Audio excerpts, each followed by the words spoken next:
Liam, first of all, obviously, you play 17-year-old Leo who is struggling with his sexuality and like his identity and stuff. And obviously, when we are that young as he is, we all kind of struggle because we are starting to realize who are we and stuff like that. And obviously, you want to be liked, you want to be with the cool guys and stuff like that, even if not all of them are really your friends, you know.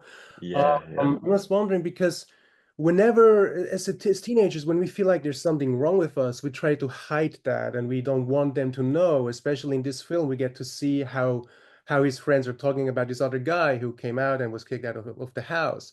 I was wondering, what would you Mm. say for teenagers or even for young adults, what would you say how difficult it can be to, truly fight for yourself and your own wants and not for the people that may not worth it to fight for because some of them will only like you when you are the way they want you to be. So, Yeah, yeah.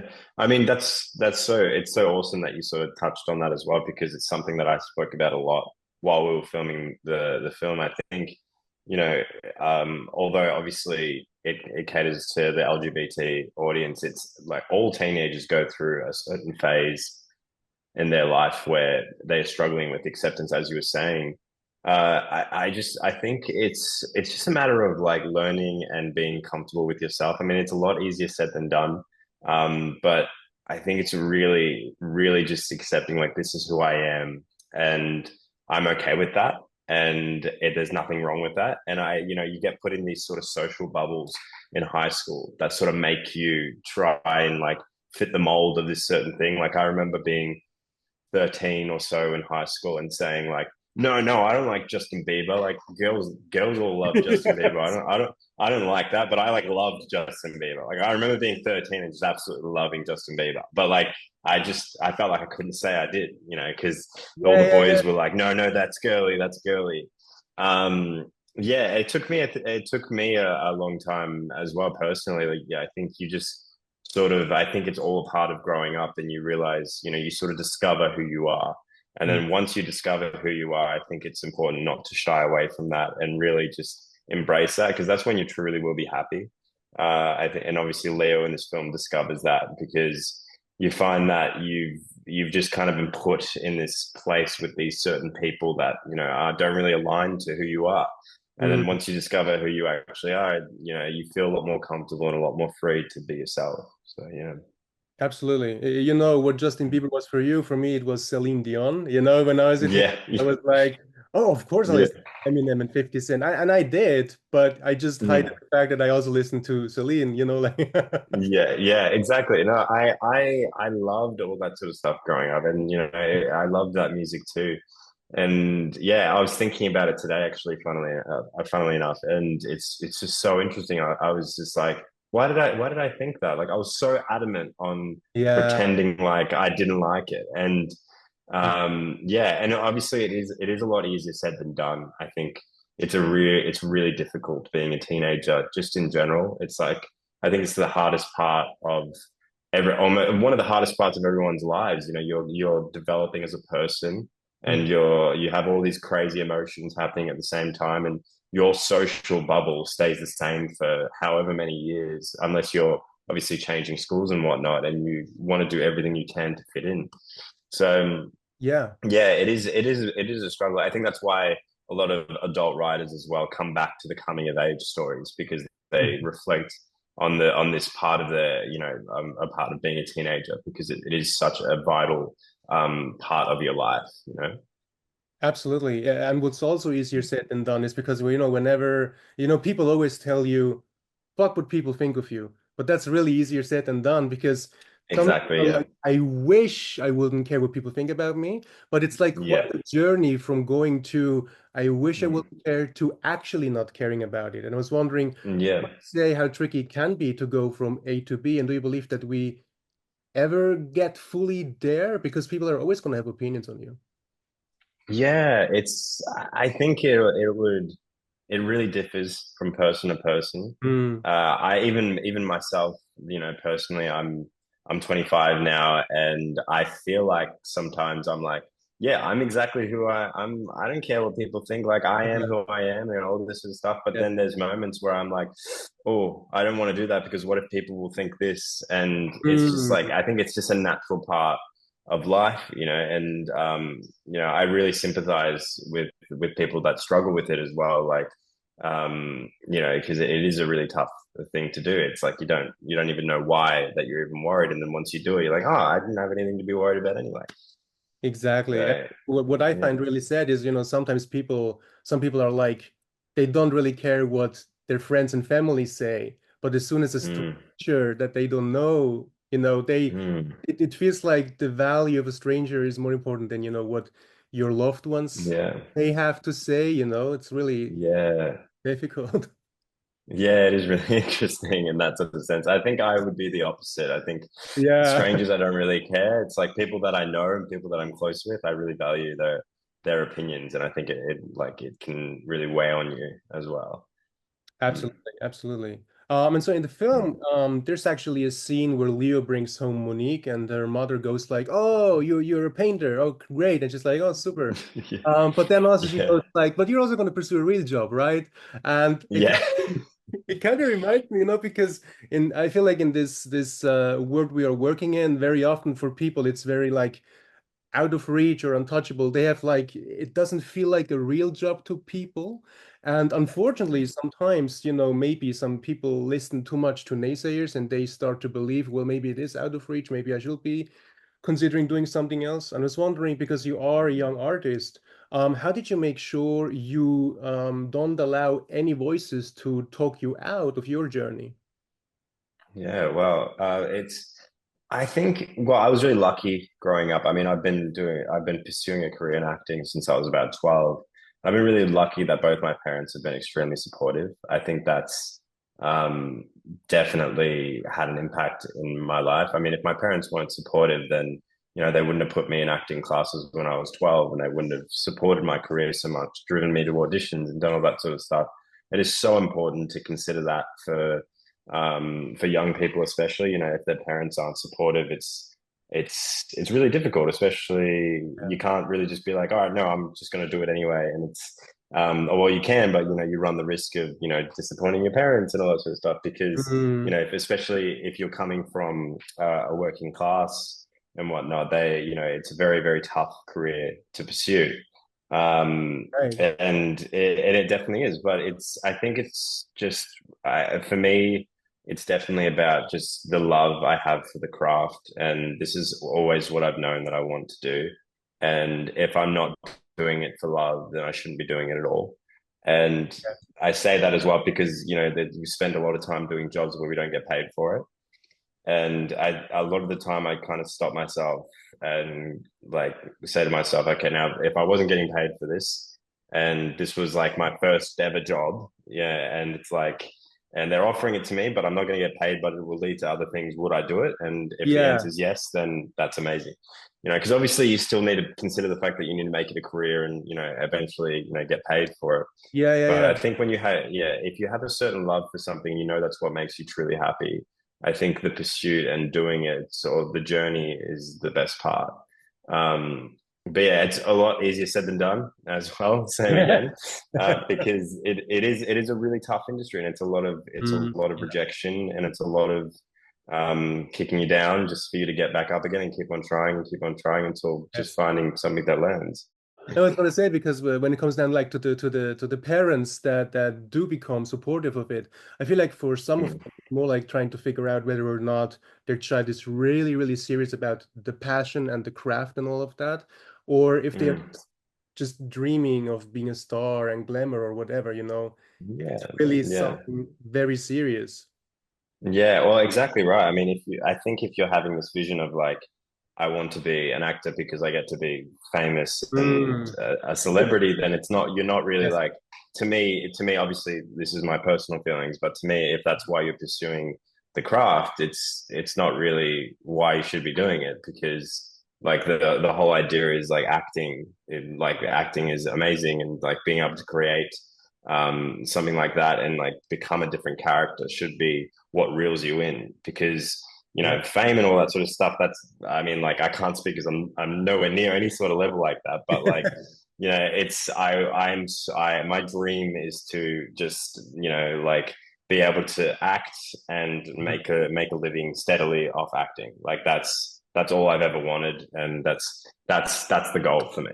It's never been about the being famous and all that sort of stuff. It's just I think that may be a bonus for some people, or like it may be a downfall for some people, but it's like acting should be the thing Yeah, that you're wanting to do. If you're a singer, I think singing is the thing you not want to be doing. I think that's how you find success in those things, because if you're just trying to chase like things that are like fame is like something that comes, and when it's there, I think fame, money, all that sort of stuff, it's like once it comes, yeah, it's just there, and it's like you can't really see it. It's just kind of around you. It's just it's not it's not like a reason to be doing things, I think.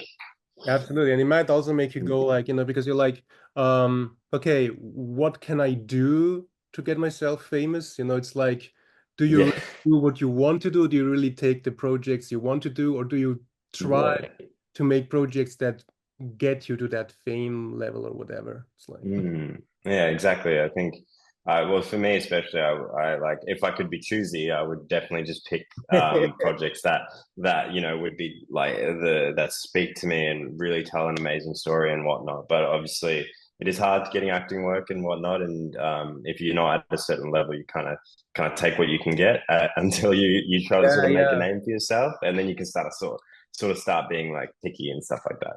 And what about because Yeah. when Leo gets to see like the painting, the giant painting from Monique, he asks her, what's the meaning behind it? I'm just wondering from your Mm. point of view, how would you describe the meaning behind acting and filmmaking? Oh, I mean, I think I've always loved the idea of escaping. And to me, acting was a really great way to like kind of go into my own world and different. I've always like loved the idea of portraying something different and being able to explore different worlds. I mean, Mhm. as a kid, I used to just run around the backyard like fighting off dragons and whatnot. But obviously, they weren't there. It's my imaginary world. But Yeah, it's yeah, that to me is like I think the meaning of like acting for me is just trying to portray like a vision and a story and doing it in a way that hopefully evokes some sort of emotion to an audience and gets them to a certain place. And yeah, I remember we were in Western Australia, and we had just finished a screening of Sunflower, and I snuck into the cinema there and actually know I was there, and there was a row of older women there, and they looked at me, they saw me, they got a bit shocked, and I've never experienced that before. I was like, oh, hi. yeah. And they were all crying, and they hugged me as they were crying, and then I started crying, and it was just kind of like this moment of like, oh wow, this is what it's all about. Like this is why we're actors. This is why we create film. We do this so we can hopefully have an impact on someone's life. We can evoke some sort of emotion, whether it's joy, sadness, happiness, any sort of feeling. We're there to provide that for them. And I think that's so Yeah. amazing. That's such an incredible gift that we're able to give other people. Absolutely, because some people go like, oh, it's just movies, it's just entertainment, but Mm. no, you don't, you cannot see the films through everybody's eyes. So they will Yeah, all yeah. have a different way of getting Mm. what you're trying to say. And it's so nice that Yeah. this experience, because then you see that, movies like this are important because, Mm. sometimes people may be like, well, we've had enough coming out stories, but the reality is, there are always going to be new generations and they all Yeah. have to go through it. And even if times are Mm. becoming better and better, that doesn't Mm. mean it's going to be easy for each one of them. Yeah, yeah, absolutely. And the what I always come back to with the whole idea of like coming out stories and whatnot, because it has been done, obviously before. I think this is Gabriel Karuba, who's the director of the film.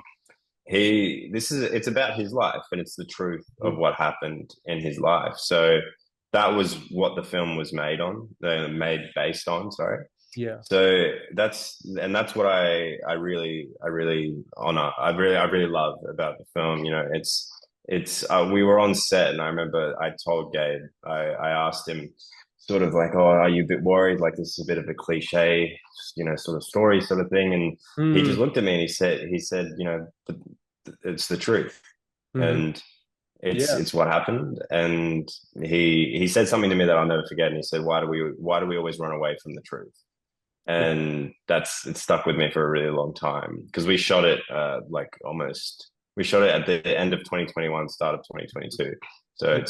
it's yeah, since then I've kind of held on to that because I think it's so important. So no matter what anybody may think about it or whatnot, I know in my heart that it's the truth, and we've done nothing but express that truth.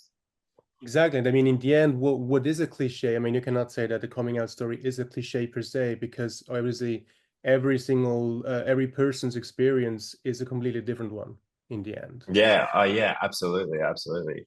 You know, and Zane Borg, who's the producer of the film, he has a great saying about there's that image of Leo standing in the sunflower field, and it's like yeah, he says that you know Leo is one of those sunflowers in a sunflower field of thousands of different stories, and there's thousands of different sunflowers, and he's just one, you know, and this is his story. And there is so many different stories, and hopefully there's some of them are bad and some of them are good, and you know, I think they're all worth telling, and you know, Absolutely.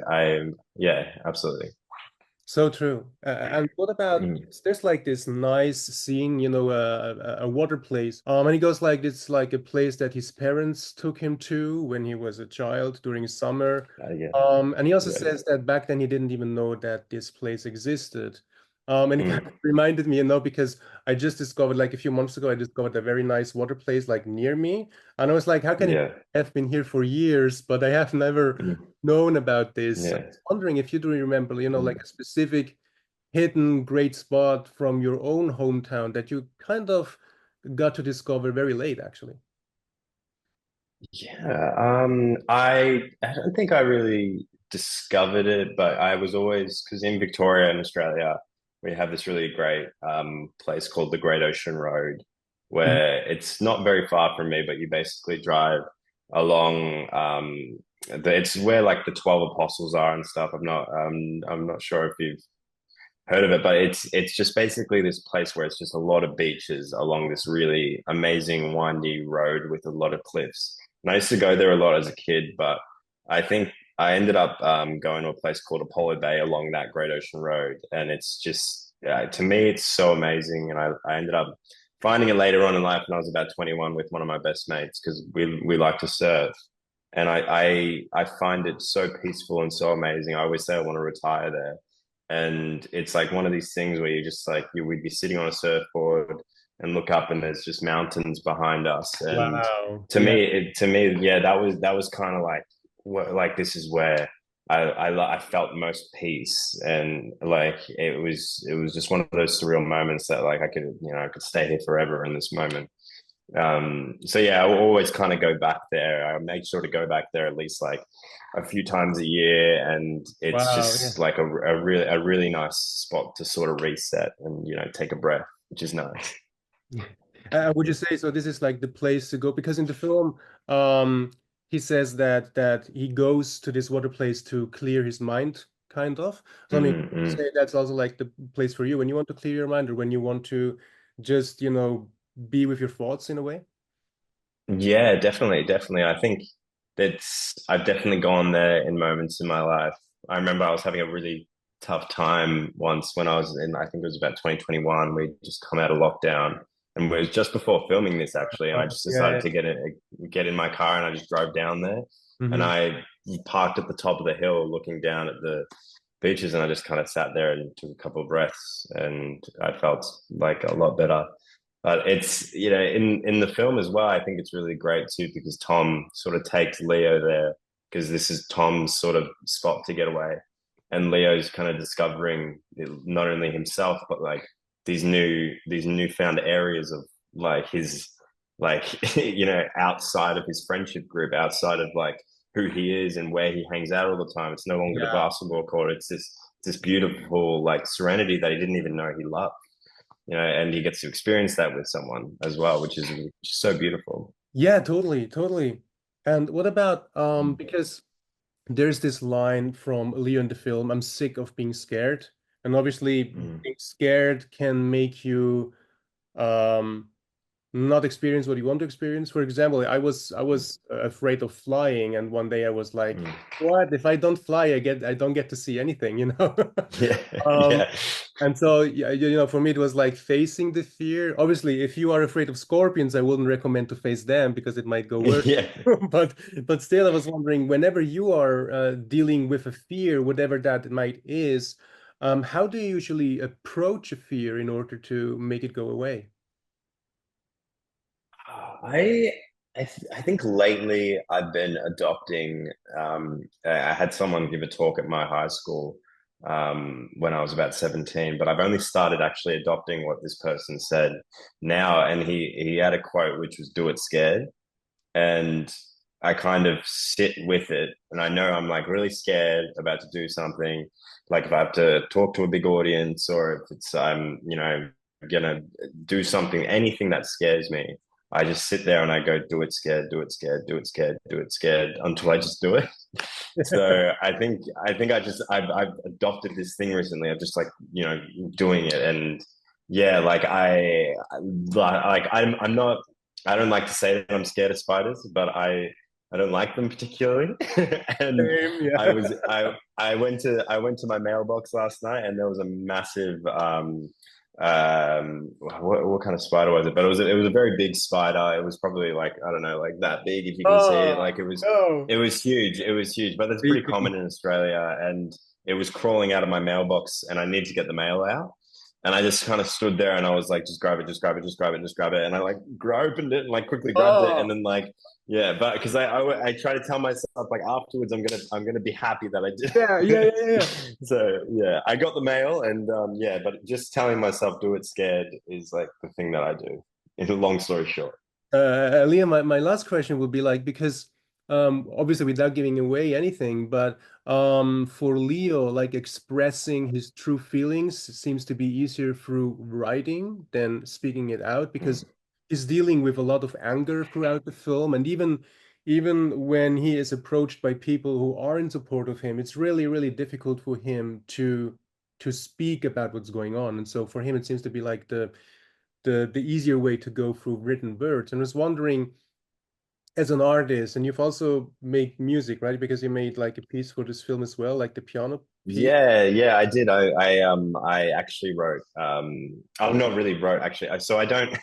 I formally play piano. Sorry, I formally play guitar, but Yeah, yeah. in the like I've had lessons to do that. But in the film, I play piano, but I was never actually taught how to play piano or anything. That's just me sort of improvising. Oh, wow. Um, Yeah. yeah, there was a scene in the film where because we were on set one day and I was trying to there was a piano on set and I was just mucking around on the piano and just started to play and Gabe and our producer Zane they saw me playing and they're like, oh, we'll add a scene of Leo playing the piano into the film, and it wasn't written in the script or anything. And they filmed this scene of Leo playing the piano because I was just mucking around on it, and it didn't make the final cut of the film, but it actually made the end credits and also the trailer of the film.